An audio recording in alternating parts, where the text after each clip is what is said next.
If you have an interest in horses and love learning more about horses, the horse industry, teaching, or even managing your own horse business, then you're in the right place.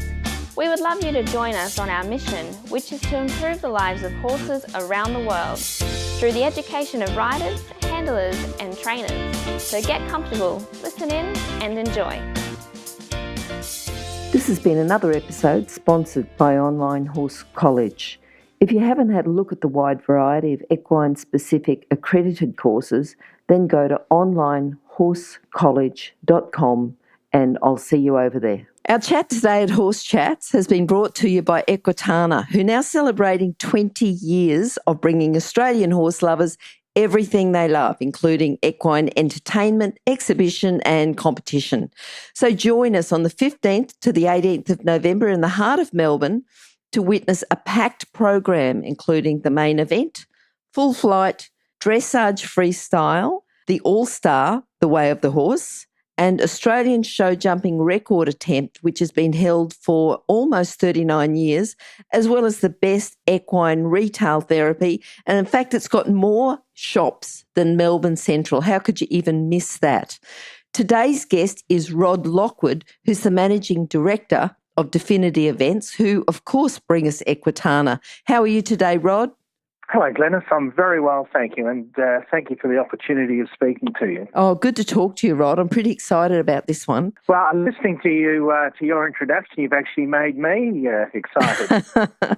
Well, I'm pretty excited about Equitana coming up, actually. So, yes, good to go down there again. You know, been there a few times, know what a great event. I actually went, the first time was in Brisbane. You know, I think Equitana's only been in Brisbane once, and that was the first time, and I think I've been hooked ever since. So, yeah, I'm pretty hooked. Oh, great. Yeah.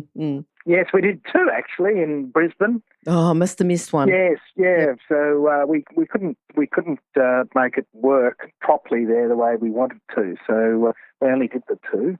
It probably hasn't got the population. I mean, we all love Queensland, but it probably hasn't got the same population that it has in Melbourne and Sydney.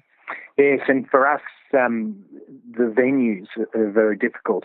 Yes. And that was an issue in Brisbane as well because, you know, with the European quality that we try and build for Australia, the venues are extremely difficult. That's why Melbourne has always been the traditional home of Equitana because it has the venues. Okay, good. Now, I know that you're super motivated, but your favourite quote, tell me what it is, because I thought it was a really good one. Well, I'm naturally motivated as a person, so I'm not a big one for quotes. I suppose if you really put me against the wall, I'd say, you know, never give up, never allow yourself to be beaten. And that's my motivation. It's probably my quote. But I find that, you know, creating events like Equitana and then seeing them through to fruition is motivation enough for me. You know, they're very big beasts. They're very sophisticated. So, yes. It takes a lot of motivation to see them through. And I've been doing Equitana for 20 years, so you can imagine it's a great the record. Motivation involved with that. For sure, for sure. But I know that you're not just a businessman who sees the opportunity with horses. I know you've got a horse background. Have you got an early memory or something that you'd like to tell us about with horses?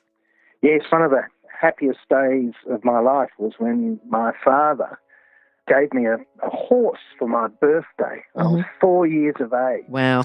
We lived on a farm on the Mornington Peninsula at a place called Pearcedale. And he thought it was something that his young children would really benefit by. And it just luckily coincided with my 4th birthday. Even though I had older sisters and brothers, he decided that the motivation for getting the horse would be my birthday, but everyone would share it. And so he gave me a horse called Lady. And I really loved that horse, and it really taught me a lot about caring, and it taught me a lot about patience, and it was wonderful. I really loved that horse, and had it for quite a few years.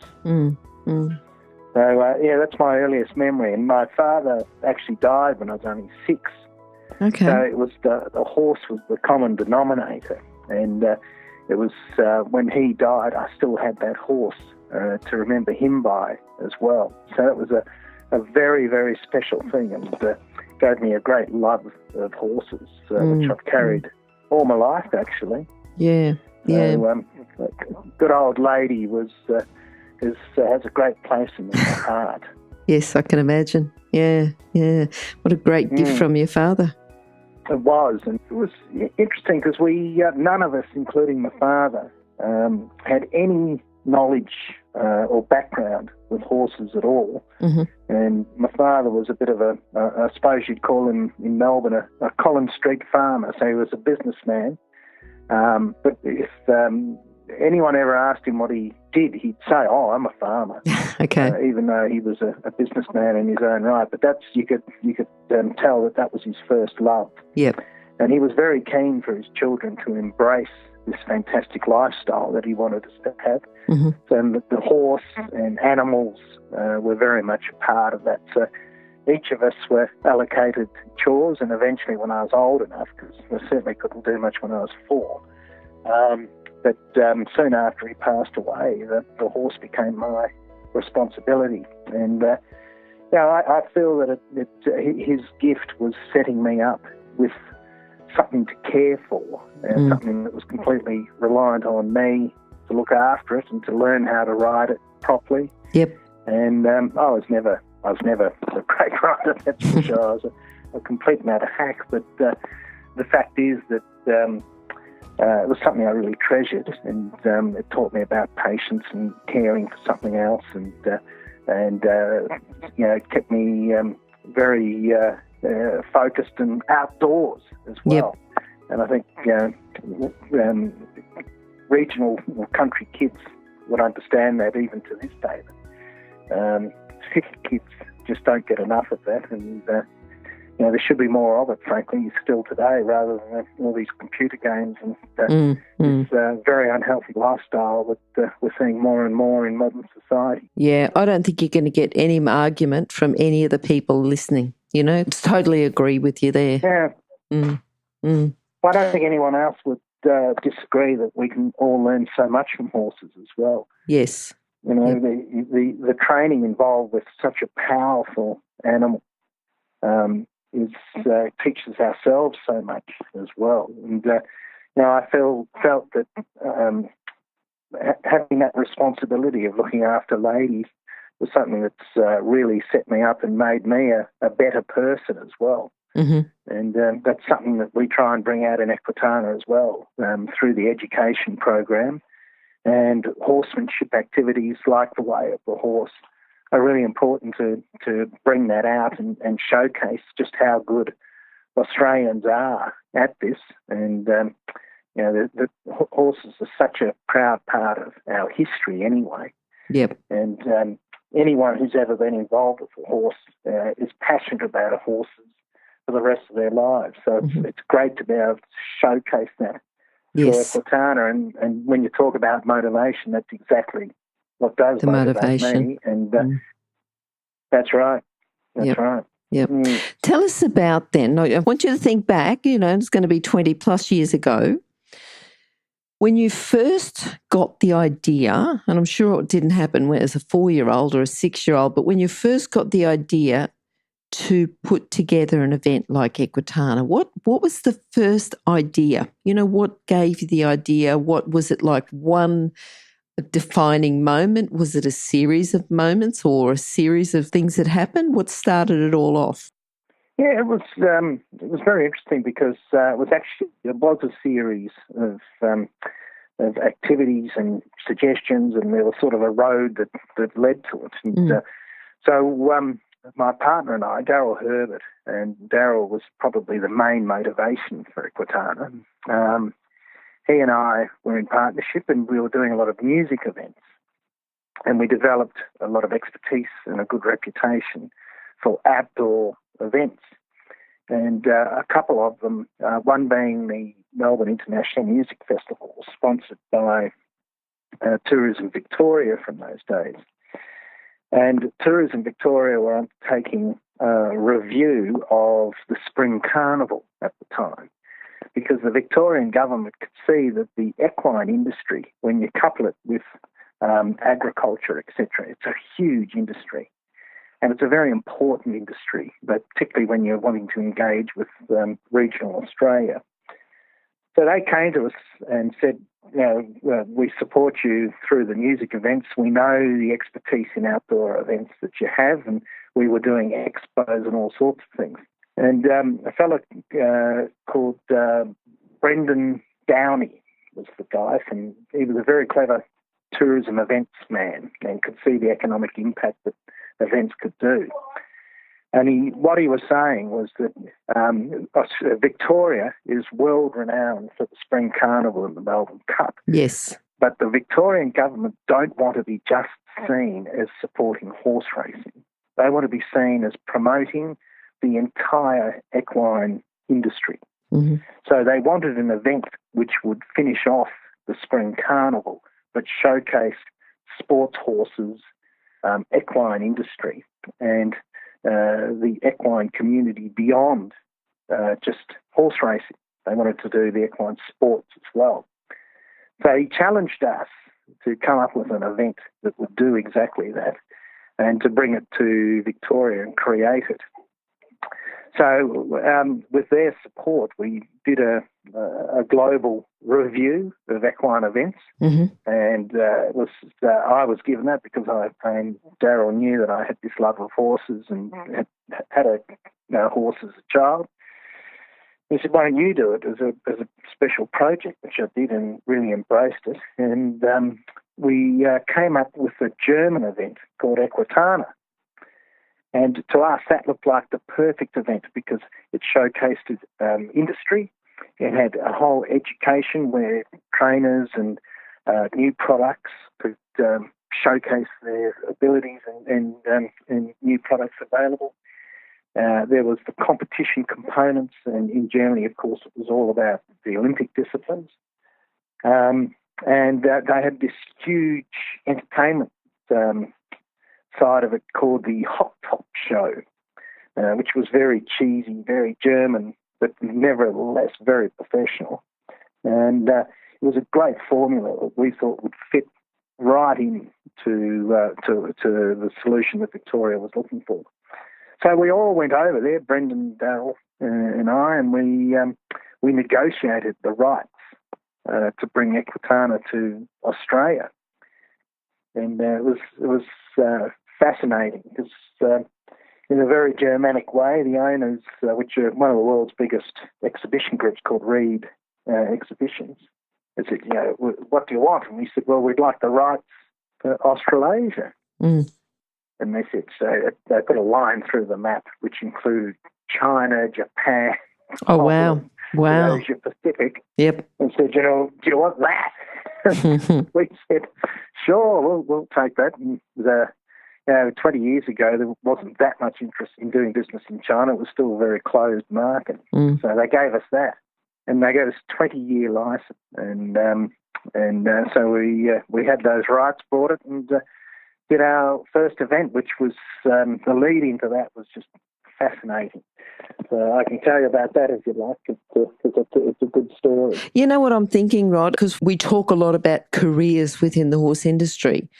And I think this is a way, and there's so many unique careers in the horse industry, and this is a way you've been able to bring in your professional background, your love of horses, and still have a career in the horse industry. I'm just thinking it's another unique way of having another career in the horse industry. Yeah. I'm happy to hear whatever you've got. Whatever, if you've got a good story, which sounds like you have because you're a good storyteller, if you'd like to tell us about that, for sure. Well, because it's very interesting because you talk about the careers aspect, and I'll go into that a bit later. But because there's many aspects to the events, because there's hundreds and hundreds of events all around Australia involving the equine community. And when you look at all the components of it, there's huge amounts of careers in events, equine tourism, the equine industry. When you think of all the corporates that are involved with it at various levels of government, people underestimate just the size of the equine community. Yes. And that leads into the story because what we found when we started working on bringing Equitana to Australia was just how disparate the equine industry was, because no one ever talked to each other. No one actually knew what anyone else did. And we had huge issues with bringing, for instance, the Olympic disciplines and the Western disciplines together because they hated each other. Because at the time, dressage was seen as the elite sport, and that sort of got all the sponsorship and all the support, and there was a lot of jealousy, etc. The Olympic disciplines got the government funding, no one else did, and there were a lot of people on the land doing it tough, but loved their equine sport in reining and cutting and camp drafting, etc. And they felt very left out and very marginalised. And so when we brought them together, we literally had pushing and shoving in our meeting room. Really? Trying to get everyone together to agree. Because we wanted, and we always wanted to do this, and we've always been driven to achieve what I call the Swiss environment. And Equitana is about being very equal and being very fair to all the sports discipline. And that over the 20 years, we've tried to showcase, literally every style of riding, every discipline, everything we can in an open environment. But getting it started was a bear because no one trusted each other. They were jealous of each other. And there were a lot of beefs that needed to be sought out. And I'll tell you, my proudest day was when we finally, through all this work, opened the doors of our first Equitana. And I was standing behind the scenes because we had a Saturday night entertainment show, and we had all these Western riders and dressage riders and show jumpers, and everyone was there. We had ladies singing and playing guitars on horseback, the Electric Horsewoman and all those sorts of things. And there in the back, right in the back, in a very quiet area, there's a Western guy, I can't remember who it was, talking to a male dressage rider. And they were just chatting about techniques, horse training and all that.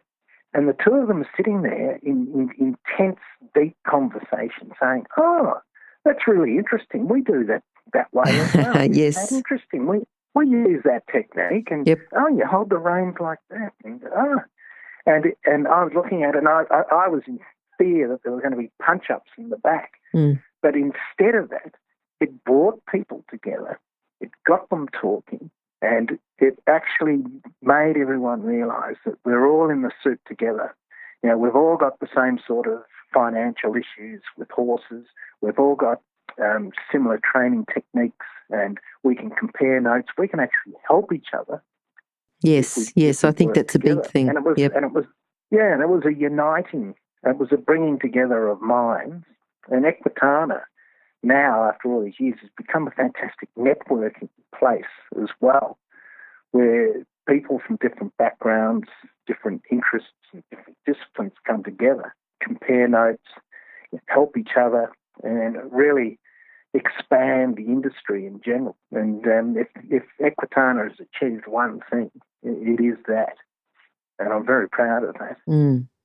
For sure. That's a good thing to be proud of.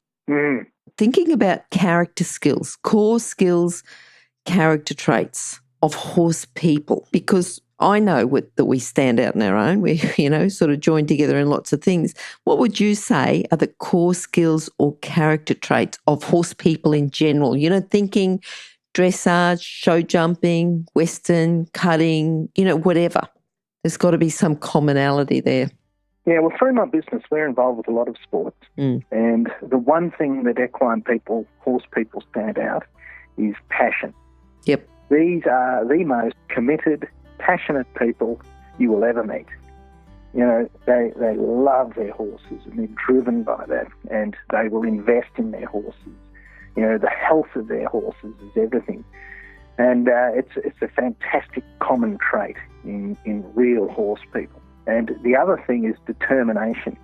I dare anyone to try and stop a horse person from doing something when they set their mind on it. And it's quite often the spirit is, don't tell me why I can't do this. Just help me do it. Yep. And that's a common trait in everyone, determination. Mm-hmm. And I think most people that I've found use that in life and in business as well. So you quite often have a good quality horse person who's a great rider, and but they're also really successful business people. Mm-hmm. I met a guy in New Zealand recently called Mitch Claw. Now, he's very well known there. He's an extremely successful businessman, and he loves horses, and he's got this beautiful property at Lake Kirapiro, which is just divine, and he's investing a fortune in creating a world-class equestrian venue, specifically for the Olympic disciplines. But there is a man that uses his passion for horses and his knowledge of horses, and he uses that as a motivator in business as well, and using that determination and passion to drive him in business as well to immense success. Mm-hmm. And he's now reinvesting back into the equine industry. He's creating jobs, he's creating world-class events, and he's immensely respected for it at all levels of society. And it's a very, to me, it's an interesting example. In Australia, a very similar gentleman is Terry Snow, who's built Wallinga Park, just outside of Canberra in Batemans Bay, in that area. I mean, there's a man who with immense success, and he's built a complex in Australia, which really is it's divine. Mm. And it's a lot of people would say, well, as a property, it's overcapitalised, but to him, he's saying, no, that's my passion. This is my passion. This is something that I'm really proud of, and good on him. And you know what? He's making it work. Yep. He really is. Yep. He's got events going there. He's moved Brett Parbury, the great Australian dressage rider there. He's breeding horses. He's doing all disciplines. He's had camp drafting and cutting and all sorts of things there, as well as the most magnificent dressage events, etc. So these are people that are motivated through their love of horses to do well in life as well. Great lesson. Tell me what the best thing about working with horse people, because you deal with a lot. What's the best thing about working with them? Yeah, well, I just love working with honest, hard-working people. Yep. And most people I come across that we do business are exactly that. You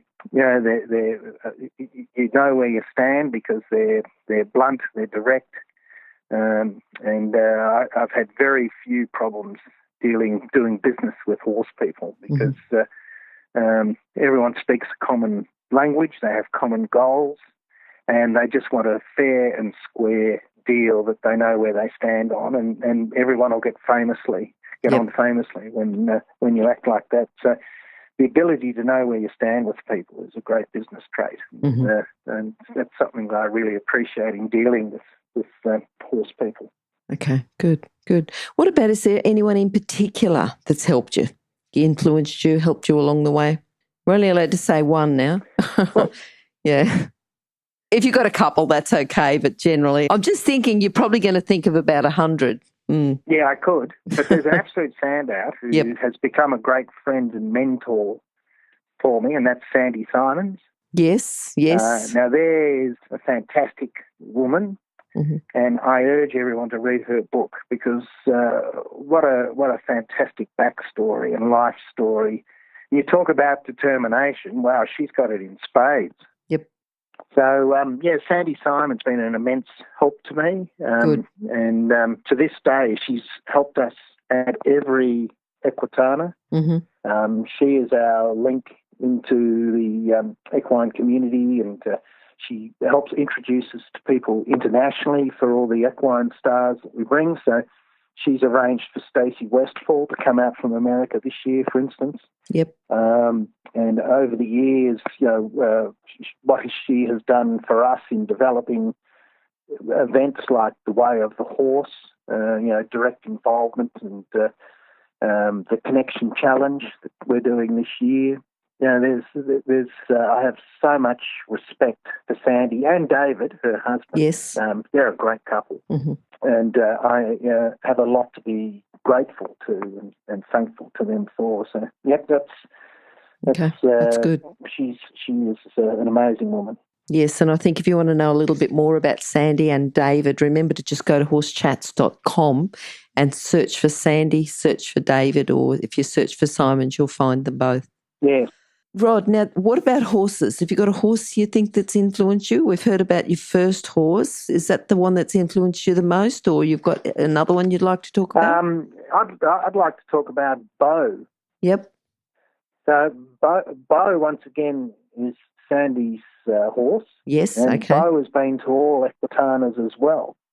Good. Now, Bo is an amazing horse. Incredible patience. Will stand at the back of Equitana all day and all night. And they, over the years, have used Bo to lead out the green, untouched way of the horses. Mm-hmm. And David rides Bo into the venue, and you've got to understand that the way of the horses have never been into the city. They've never been trained, never been touched, really. Mm-hmm. Yes. And they come in to this incredible environment with 5,000 people staring at them into this strange environment, and you can imagine how flighty they would be. Mm. And there's just something about Bo that settles them and shows that natural leadership that the horses trust, and they just follow Bo into the middle, and he leads them into their pens as if they've been doing it all their lives. I love Bo. I think Bo's it's one of the great horses, and there's nothing so special. Yeah, you'll never see Bo at a World Equestrian Games or Olympic Games or anything, but to me, Bo is exactly what a horse should be. Just a beautiful natured beast. Mm. All right. Look, I know that you've talked about lots and lots of great memories and everything, and especially opening the doors of that first Equitana and riders talking with each other and, everything coming together. But what about your challenges? What's been your biggest challenge to get it all going, and not just get it going once, but to keep it going for 20 years? Well, the biggest challenge has been the business side of Equitana. Mm-hmm. A lot of people think, that we make a lot of money out of Equitana. There's some sort of faceless corporate.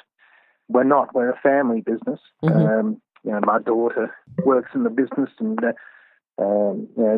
Daryl has had his family in the business over the years as well. And so, we're no one special. We're just business people like the rest of the equine industry, trying to make our way. And the business aspects, people don't know. But the first 6 events didn't make any money at all. Wow! And we carried that. Luckily we had an event portfolio that was profitable, and we were able to carry Equitana. And our accountants and lawyers used to say to me, "You're mad."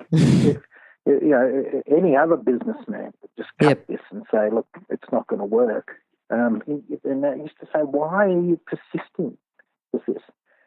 And I used to say, "Look, this is something I'm really passionate about. It's an immense challenge to get this thing to work, to wash its face financially." And to me, it was the greatest personal challenge in business, that is, that I've ever faced. And I was determined not to walk away from Equitana. To me, I could see that one day it's going to turn around, and that we will get the support from businesses who want to be exhibitors there, and we will sell enough tickets if we get the formula right. And it taught me that in business, you have to constantly be experimenting with what your business model is and what your financial model is. And that's what we did. Darryl and I used to rack our brains on how we could sell the tickets, how we could offer our exhibitors a better marketplace so it was worth their while, that they could make money themselves within Equitana. And the things that we did were we changed the German model, which was very heavy on entertainment. We Australianised it, if you like, by putting more competition. So the Australian horse people want to see the best horsemanship. They want to see the best high-end competition in a venue that's of true European quality. They wanted a clean environment, etc. They didn't want all the cheesy entertainment. They wanted to see the best horses. And so that's what we did. We changed the model. Yep. The smartest thing we ever did was create a super ticket because it gave a really good value for money package to people who wanted to spend all 4 days at the event. We changed the education program so it was different every day. People could see all their stars and areas of interest to them over the 4 days. So we learned a lot about that.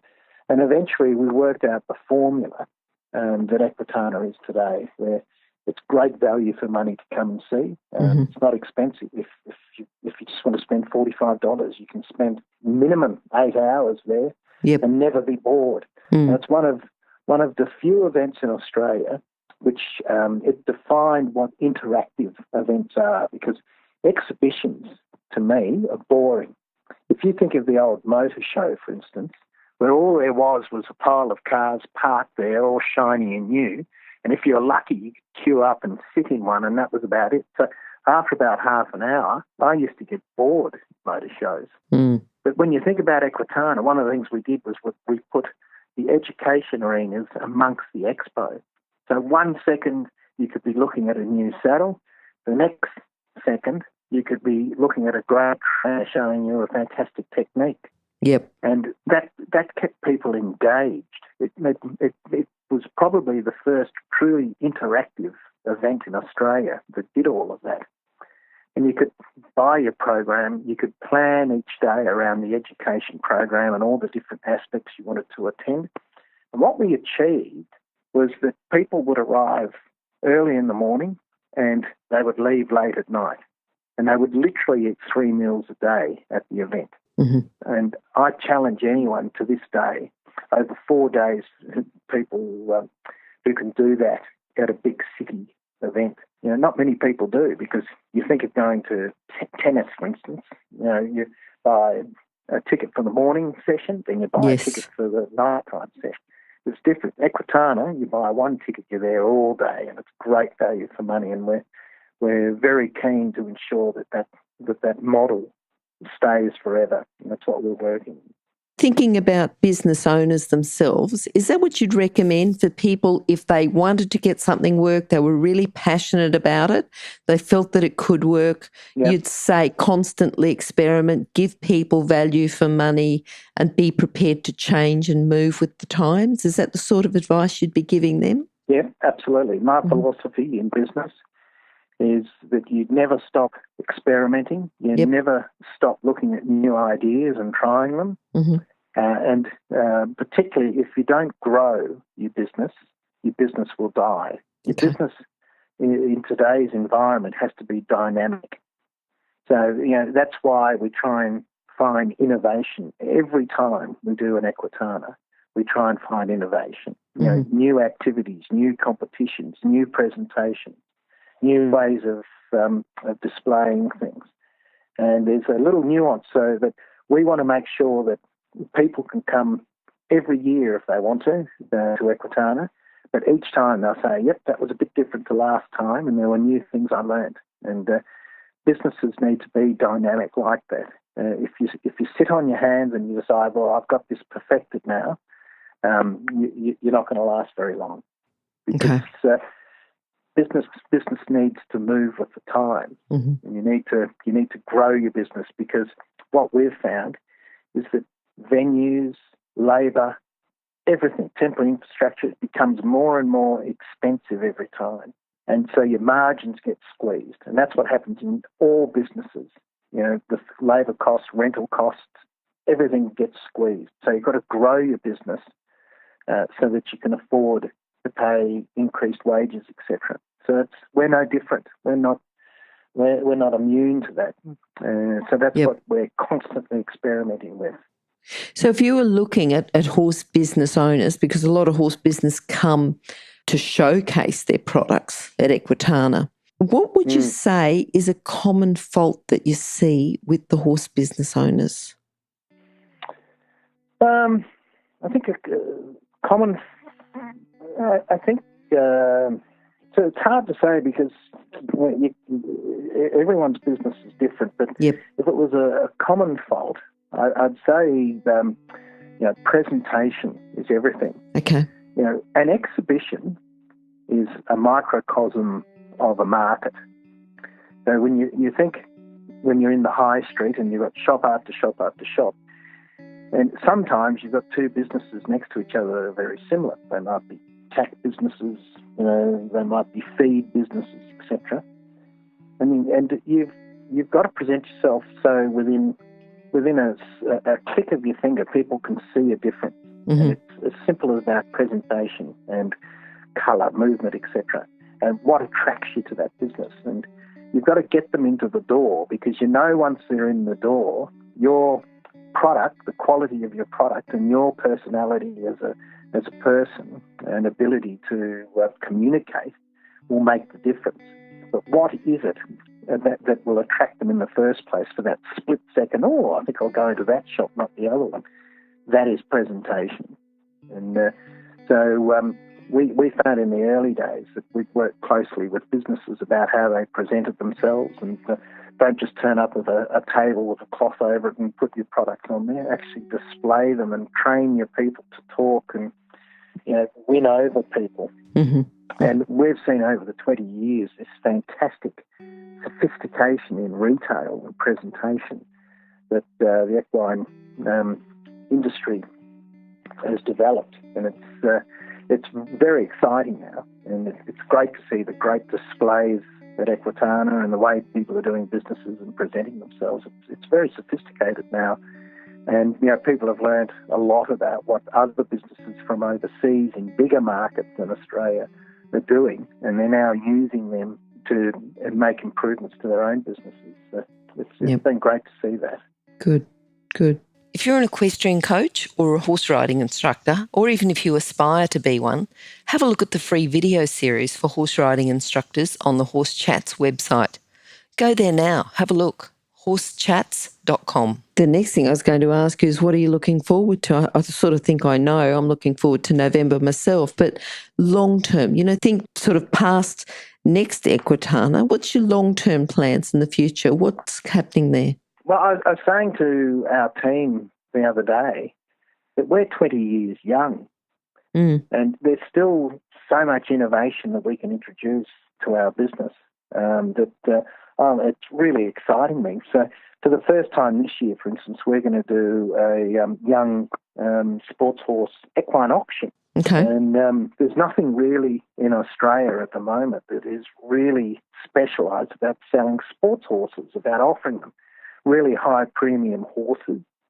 And we're going to do a bit of a toe in the water. We're only offering about 18 horses, we think. Yep. We're still attracting some of them, but the idea is to have 6 reiners, 6 jumpers and 6 dressage horses, and really try and set a premium with what we're offering this year, so that we can attract people even from overseas to come over and buy them and bid on them. Mm-hmm. So that's one way we're going to grow and innovate. Another one is new competitions. There's some great new things happening in Western disciplines. It's a really growing market, and we want to be part of that and presenting new competitions and styles, etc. We're having a fashion parade this year. Wow. That's something we haven't done before. Yep. Yeah. So it's little bits of innovation that make a difference, and that's what we're doing. And the footprint of this year's Equitana is the biggest we've ever had. We're introducing indoor warm-up arenas, bigger grass arenas. It really excites me that we've still got the desire to do this, and working with the showgrounds to create what I think is a really legitimate European quality venue for horses. We're the only people who purpose-build a 5,000-seat horse arena. Yep. We build it for 4 days. It costs a fortune to do that, but it's something that I feel we have to do because we're trying to set a standard, and we want to showcase the best horsemanship and best competition but we want to do it in the best environment, and that's what we're trying to build. Mm-hmm, mm-hmm. So I don't profess that over the years we've got it totally right, but every time we do an Equitana, you know what, we learn something. Yes. We use that knowledge to improve the event every time. So, you know, I can say to everyone that we try our heart out to improve and to better ourselves and the event every time. Okay. Yeah, we're getting there. We're not there yet, but we're getting there. Okay. I think that's a great attitude too, you know, saying that we're not perfect, but we keep improving and keep getting better and keep getting better. And yeah, even if you're perfect this year, you know that you're going to keep innovating and get, well, you can't get better than perfect, but, you know, get better and better all the time. And I think that's a good message to people who are thinking about coming. And if they say, well, I went last time, you know that this time it's going to keep getting better and better. Exactly. Yeah. Tell us what the philosophy for Equitana is. You know, if you've got an underpinning philosophy, just for people who don't know.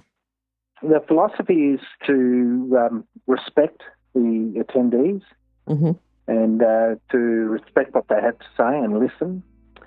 And the other side is to respect the businesses that come to Equitana. So we create two very specific environments. One, the people that come to Equitana to either see it or to contribute to it. So you've got your competitors, you've got, you know, the welfare of the horses, all those sorts of things. There's a whole group of people that you have to look after and respect. So that's one side of it. But then we create this economic environment through the expo, and we're very, very respectful of our exhibitors. They pay a lot of money to be at Equitana, and it's not just the cost of being an exhibitor at Equitana. They bring people to work on their exhibition stands. They have to accommodate them. They have to feed them. They have to transport them there. So we're very respectful of that fact. We do try and make sure that it's a very fair environment for everyone, and the competition between businesses is fair, and we try and drive the attendance so that they have a commercial outcome as well. And our philosophy is to create that environment so that everyone has a fantastic experience and wants to come back to Equitana. Because if we didn't have that attitude and people said, you know what, you people don't care about us, we're not coming back to Equitana. Yes. We are out of business in a heartbeat. So, as I say, we don't always get it right, but we're always trying to get it right, that's for sure. Yeah. So respect is the key word. Look, I think that's a wonderful philosophy. Yep. So, Rod, if people would like to contact you, what's the best website? What's your best contact details? The best website is www.equitana.com.au, and there's a contact us page on there. And the other side is our Facebook and Instagram accounts. They're very active, and we're very much in the world of social media these days, and that's a great method for people to reach out to us as well. Yep, good. So they're the best methods. Perfect. Rod, it's been very good talking to you. I've enjoyed it. I'm looking forward to Equitana in November. Hopefully people will have listened to this, understand how passionate you are about putting together the best event that is possible. And I think that itself is good, that you're going to keep improving, keep innovating, and it'll just keep getting better and better. So looking forward to seeing you in November. Thank you, Glenys. It's been great talking to you too, and I really appreciate the opportunity you're giving me to speak about Equitana. Thank you. That's okay. And remember too, if people would like to look for quite a few of the people who are at Equitana or have already been interviewed from Horse Chats. So have a look at horsechats.com and just go to there and go to the search and do a search for the people. You know, if you go to the Equitana page, equitana.com.au, and have a look at some of the educators that are there. And then just if you'd like to hear a little bit more about them, go to horsechats.com and search for that educator's name and you'll find it. Thanks, Rod. Good to talk to you. Yeah. And we'll see you at Equitana, and we might even get you back before then to talk a bit more. Thank you. Okay. Well, we'll see you and everyone else at Equitana. Okay. Thanks, Glenys. Bye. Now, if you're still there, you probably know that I'm absolutely passionate about education within the horse industry. That's why I host this podcast. My other venture is Online Horse College. Have a look now at onlinehorsecollege.com and I'll see you over there. Remember that our comments and instructions are general in nature and do not take into consideration your individual horses or your individual ability and circumstances. If you enjoyed this podcast, then please leave your comment below.